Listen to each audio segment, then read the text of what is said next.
मेरो साथीभाइ हो। हाम्रो गाउँमा चाहिँ फुल यस्तो यस्तो खालको रहेछ। पुरानोदेखिको लिएर नयाँ सबै भनौँ न, अर्किडहरू पनि रहेछ कि।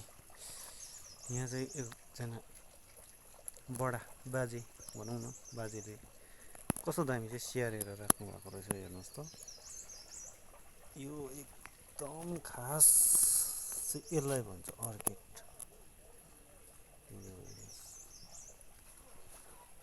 यसको यहाँ हेर्नुहोस्, यो फुल यो अर्किडको भिन्दै छ होइन। यो खास अर्किड हो। यसको यहाँ हेर्नुहोस् त,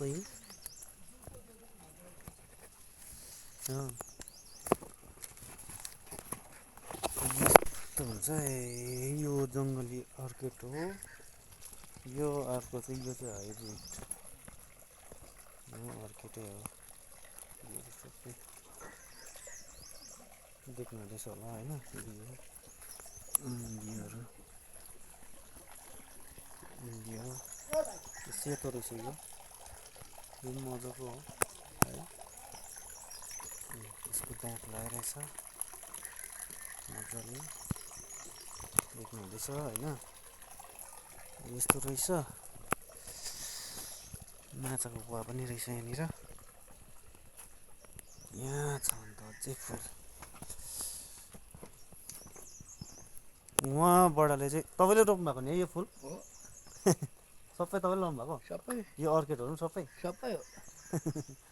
बडाले कति भेराइटीको छ अर्किड?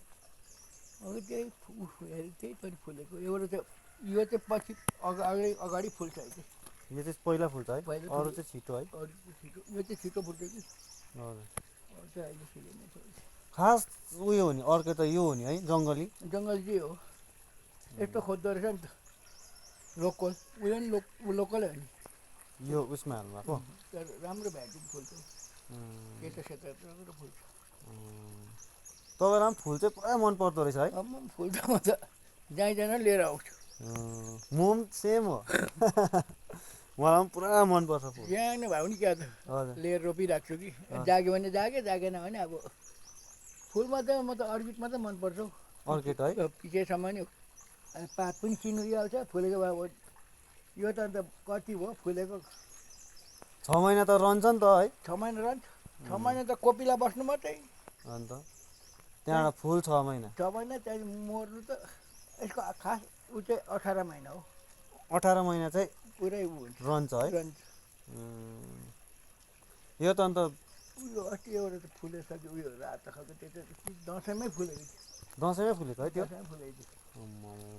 उयो सेतो।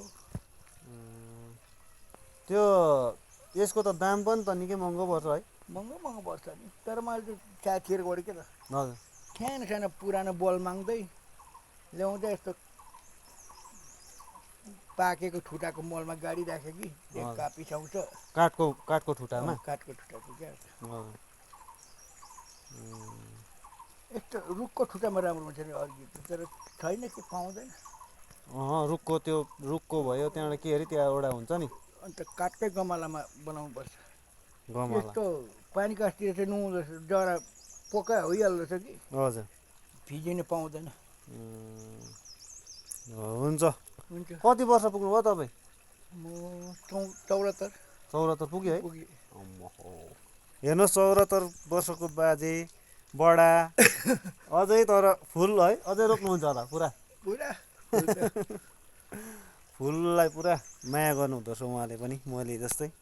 यहाँ हेर्नुहोस् न, यी सबै बडाले लाउनु भएको अरे फुल। यो बजारबाट चाहिँ ल्याउनु पाएन हौ। यो खालको चाहिँ भुइँमा होचो फुल्ने। यो सबै घरमै घरको गाउँकै हो त, गाउँकै हो। त्यो बजारमा चाहिँ होचो फुल्छ नि क्या त, ठुल्ठुलो। ठुल्ठुलो निलो रातो। तर यो दामी रहेछ है। कुखुराले नै बेसी भाँचिदिन्छ र त। कुखुरा पनि पुरा पाल्नु भएको रहेछ नि त हौ। छैन त्यो नाति त्यति कुखुरा। हेर्नुहोस् त, यहाँ माथि माथि पनि लाउनु भएको छ है। यस्तो मिठो कलर फुलिरहेछ नि, देख्नुभयो? यो पर शशी बहिनीहरूकोमा अर्कै कलरको रहेछ, साटोमै भनेको थिएँ। ए हजुर, हेर्नुहोस् त, बडाको मेहनतको फल हो यो। बडाले मेहनत गर्नुभएको यी हेर्नुहोस् त यो यसको चाहिँ मलाई पनि अहिले भरे आउँदाखेरि सानोबाट दिनुहोस् ल। पहिला पनि मलाई दिनुभएको थियो त तपाईँले। ल है त यो पटै लगिराख न साइड जाँदै। अरे थ्याङ्क यू। हेर्नुहोस् यी मलाई बडाले एउटा गिफ्ट गर्नुभयो फुल। कता कता अहिले नै दिनुभएको अरे। हुन्छ धन्यवाद बडा धन्यवाद। एन्जेलियाहरू यहाँ लाउनु भएको रहेछ यी पुरै एन्जेलिया। यहाँ अर्कै खालको रहेछ सेतो सानोबडे एन्जेलिया। ओ क्याक्टस रहेछ बडाकोमा हो। इस हेर्नुहोस् त पुरा भेराइटी भेराइटीको रहेछ है। आमामामामामामा पुरा भेराइटीको रहेछ है। देख्नुभयो होला है। मजाले मेहनत गरेर लाउनु भएको रहेछ। यसलाई चाहिँ हामी घन्टी फुल भन्छ कि। यहाँ हेर्नुहोस् यी घन्टी फुल अर्कै खालको कलरको रहेछ मिठो पिङ्क पिङ्क रहेछ बाहिर भित्रबाट चाहिँ वाइट सेतो घन्टी फुल। हुन्छ आजको लागि हुन्छ बडा धन्यवाद तपाईँलाई धेरै धेरै।